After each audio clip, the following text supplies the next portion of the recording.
the calm in the falling snow, before any footprints have, messed it up a little bit, just a blanket sheet of snow. Or on a lake, like really early in the morning, and the water is so still that it looks like glass. That's peaceful.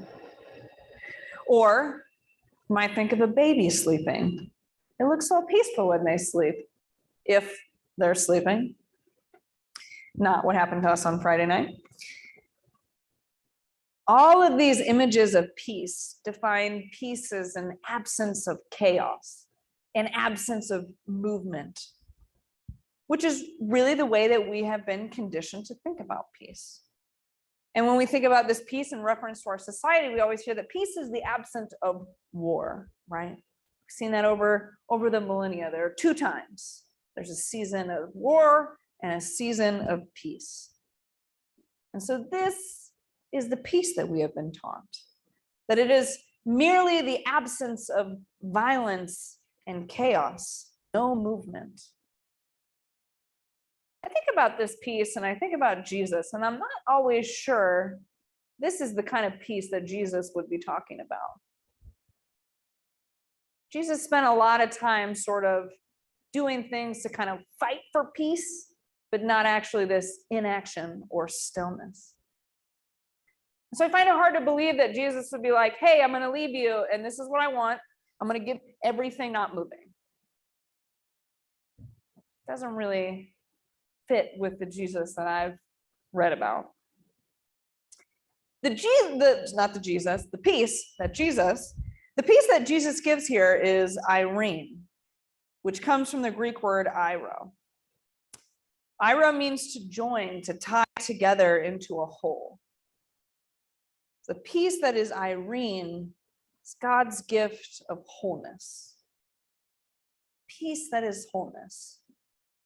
Eirene, not Eileen. This kills down a redemption. Not Eileen, but Eirene. See, now you might remember it. This is a much different kind of peace as just the mere inaction of things. This peace is a wholeness. Recently, I learned on one of my favorite podcasts that in sleep studies, they always throw out the first night of data that a patient spends in the lab because they sleep so poorly. They just throw it out.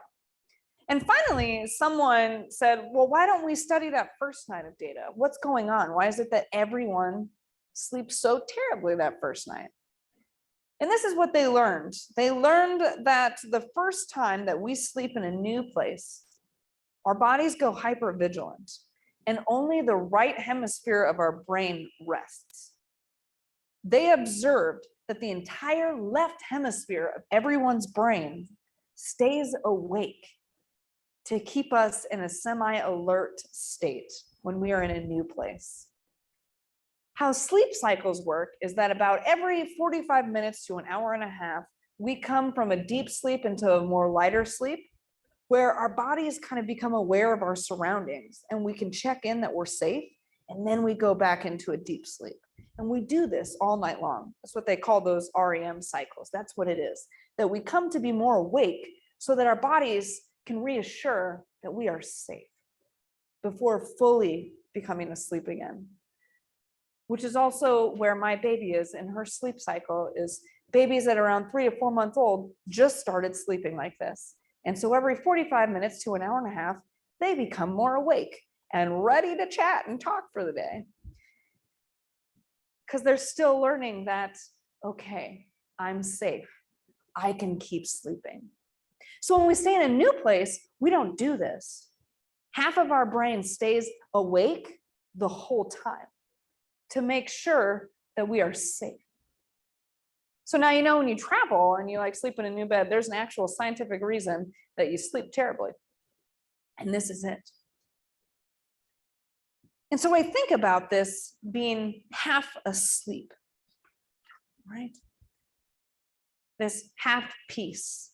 This half sleeping is the absence of sort of this whole kind of peace that Jesus is talking about in Eirene. That our brains literally aren't at a whole state of peace. Wholeness. Eirene, wholeness. This is the peace that Jesus wants for us.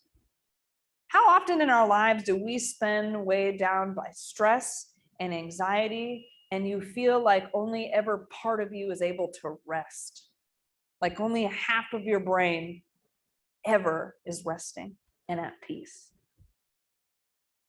I feel that too. And how would it look for you in your life to have Eirene, this wholeness?